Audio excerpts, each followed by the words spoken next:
The Finished Story by Lucy Maud Montgomery. She always sat in a corner of the west veranda at the hotel, knitting something white and fluffy, or pink and fluffy, or pale blue and fluffy, always fluffy at least, and always dainty.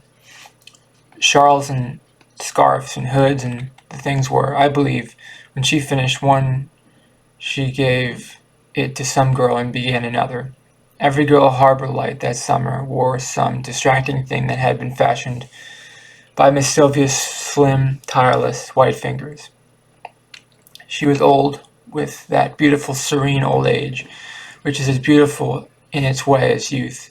Her girlhood and womanhood must have been very lovely to have ripened into such beauty over 60 years. It was a surprise to everyone who heard her called Miss Sylvia. She looked so like a woman who ought to have stalwart grown sons and dimpled little grandchildren. For the first 2 days after the arrival at the hotel, she sat in her corner alone. There were always a circle of young people around her. Old folks and middle-aged people would have liked to join it. But Miss Sylvia, where she was gracious to all, let it be distinctly understood that her sympathies were with youth. She sat among the boys and girls, young men and maidens, like a fine white queen. Her dress was always the same and somewhat old-fashioned, but nothing else would have suited her half so well. She wore a lace cap on her snowy hair and a heliotrope shawl over black silk shoulders. She knitted continually and talked a good deal, but listened more. We sat around her at all hours of the day and told her everything. When you were first introduced to her, you called her Miss Stanley Main.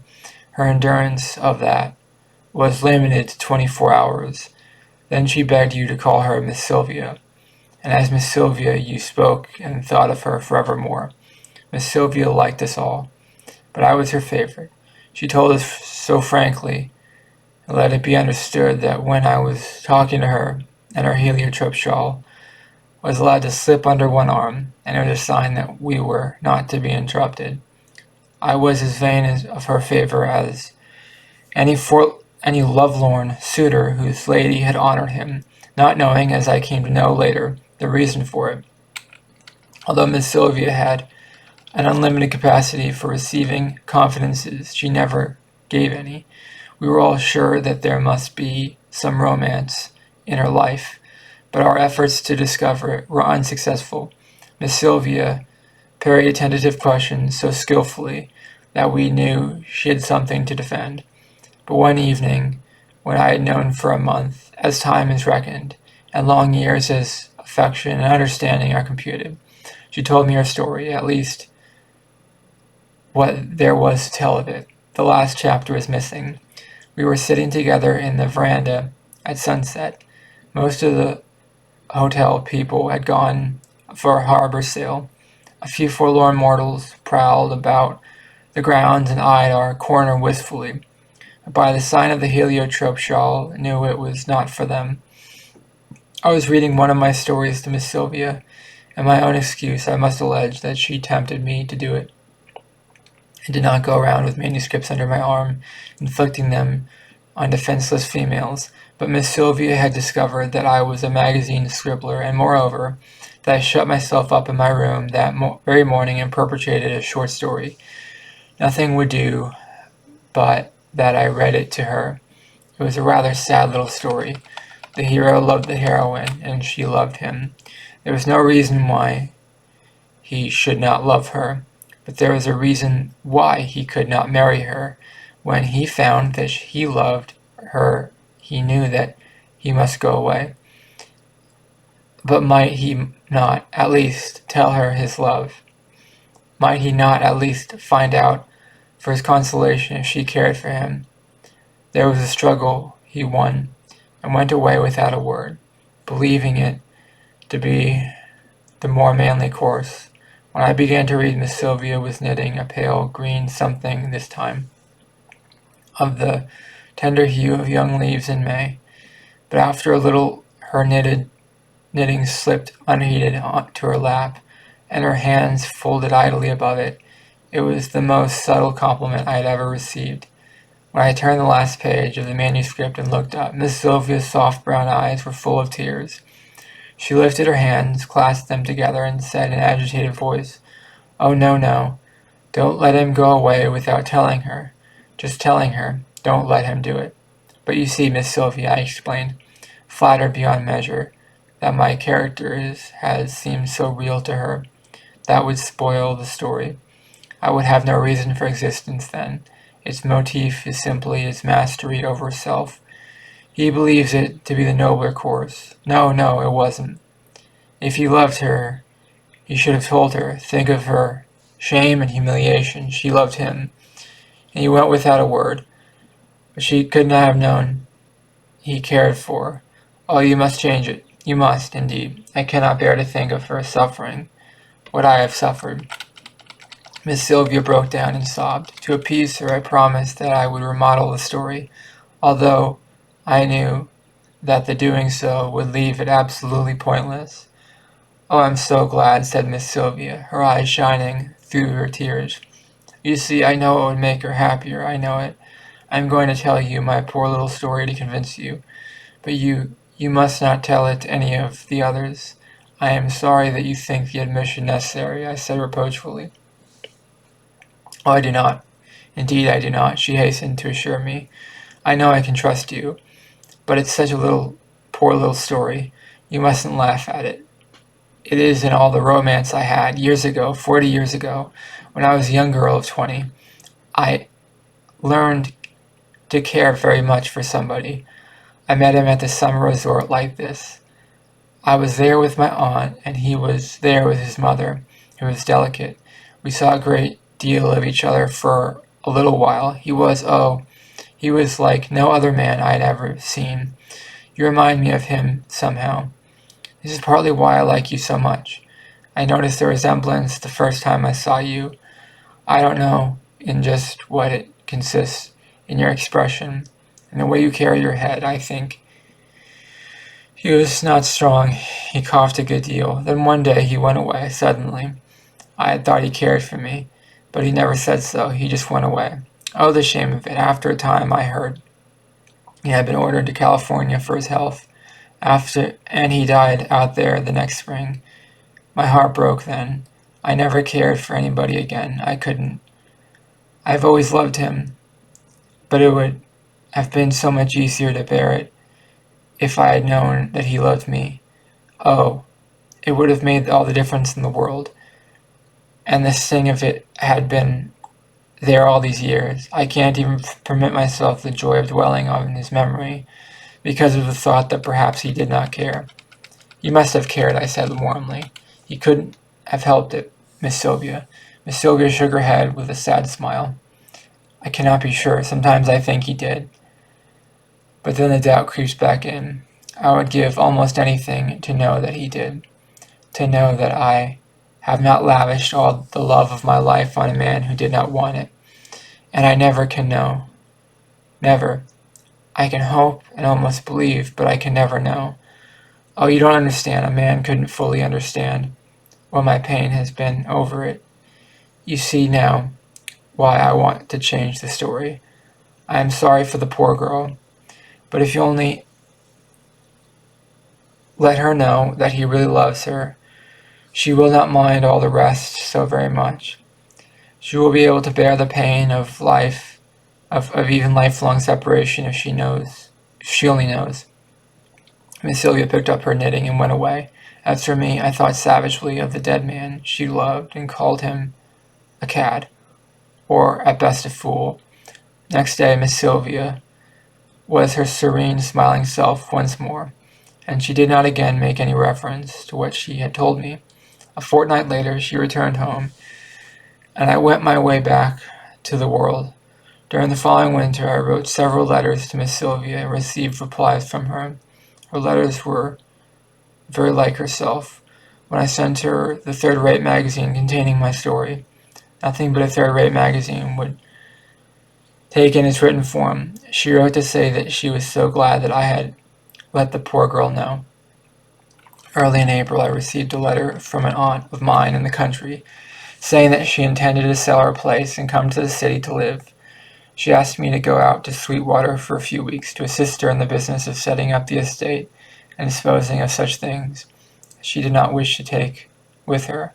When I arrived at Sweetwater, I found it moist and chill, the sunny moisture and teasing chill of our Canadian springs.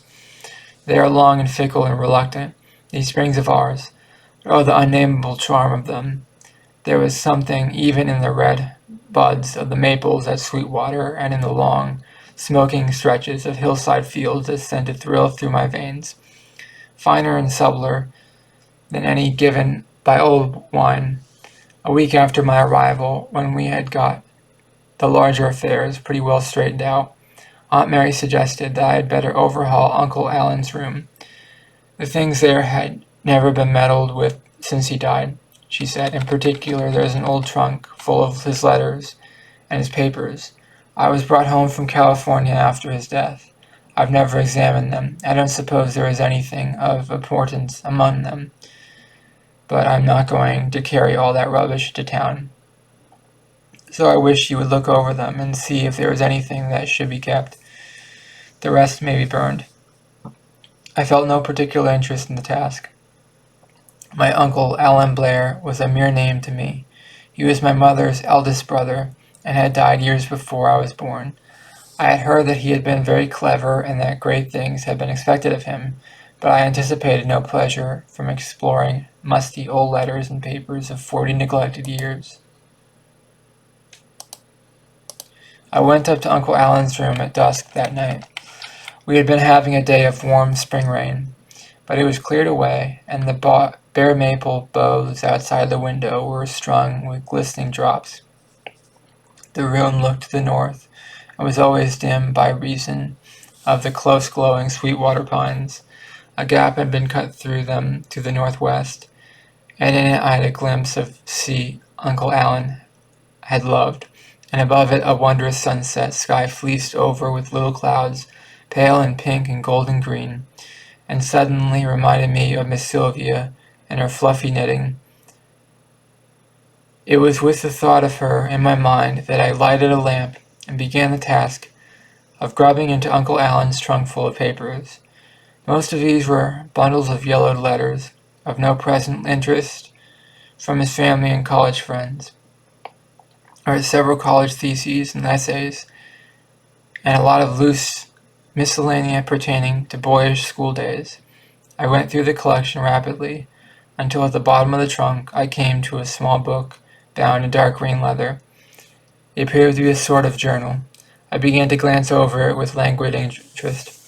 It had been begun in the spring after he had graduated from college.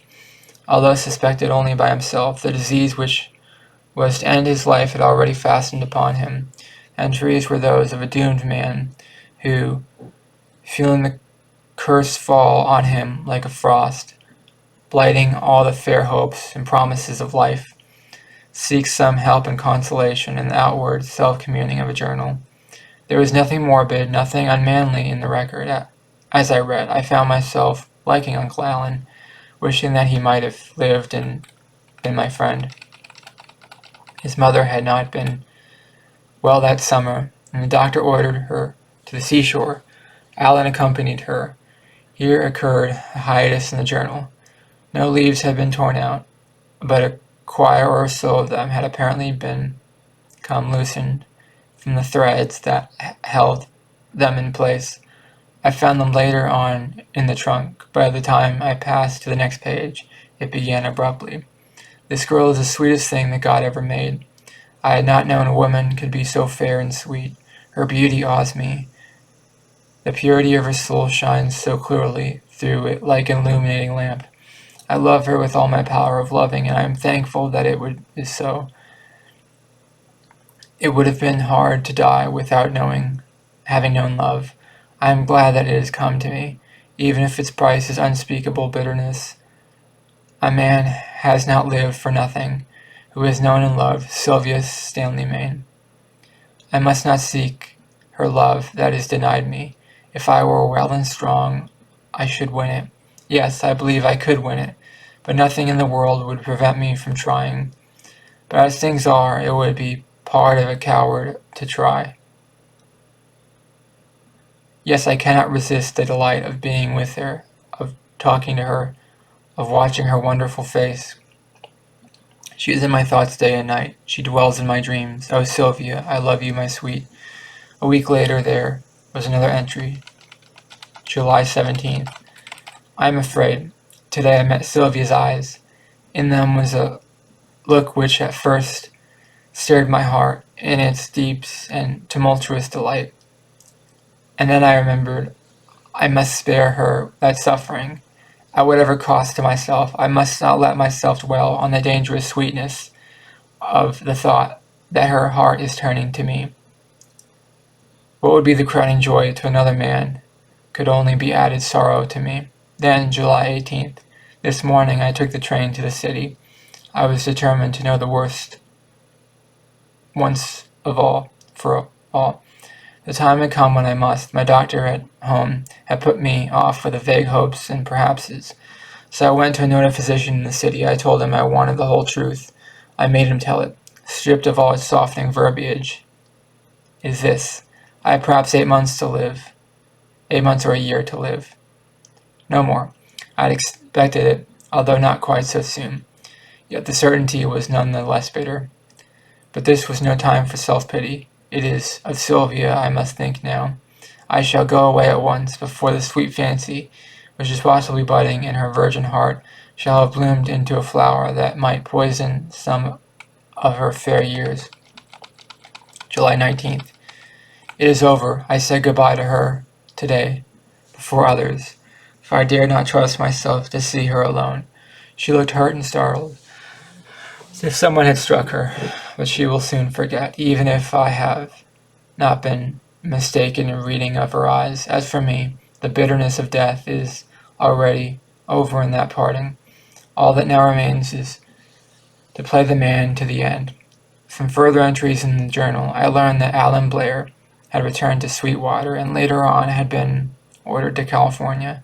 Entries during his sojourn were very few and far between. In all of them he spoke of Sylvia. Finally, after a long silence, he had written, I think the end is not far off now. I am sorry for my suffering. It has been great of late. Last night I was easier. I slept and dreamed, and I saw Sylvia.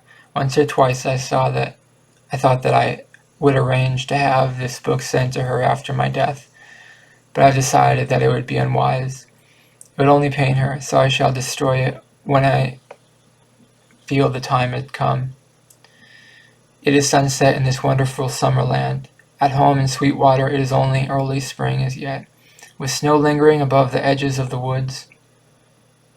The sunsets there will be creamy yellow and pale red now. If I could see them once more, and Sylvia. There was a little blot where the pen had fallen. Evidently the end had been nearer than Alan Blair had thought. At least, there were no more entries, and the little green book had not been destroyed. I was glad that it had not been. I felt glad that it was thus put in my power to write the last chapter of Miss Sylvia's story to her.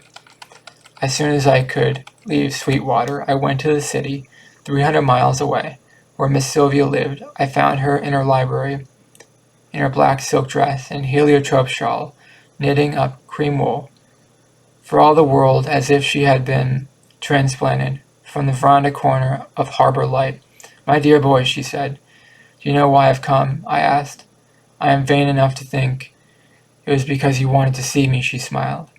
I did not want to see you, but I would have waited until summer if it had been that. I wished to bring you the missing chapter of your story, dear lady. I don't understand, said Miss Sylvia, starting slightly. I had an uncle, Alan Blair, who died 40 years ago in California, I said quietly. Recently, I have had occasion to examine some of his papers. I found a journal among them, and I have brought to you because I think you have the best right to it. I dropped the parcel in her lap. She was silent with surprise and bewilderment. And now I added, I am going away. You won't want to see me or anyone for a while after you've read this book, but I will come to see you tomorrow. When I went the next day, Miss Sylvia herself met me at the door. She caught my hand and drew me into the hall. Her eyes were softly radiant. "Oh, you have made me so happy," she said tremulously. "Oh, you can never know how happy. Nothing hurts now. Nothing ever can hurt, because I know he did care." She laid her face down on my shoulder as a girl might have nestled to her lover, and I bent and kissed her for Uncle Alan.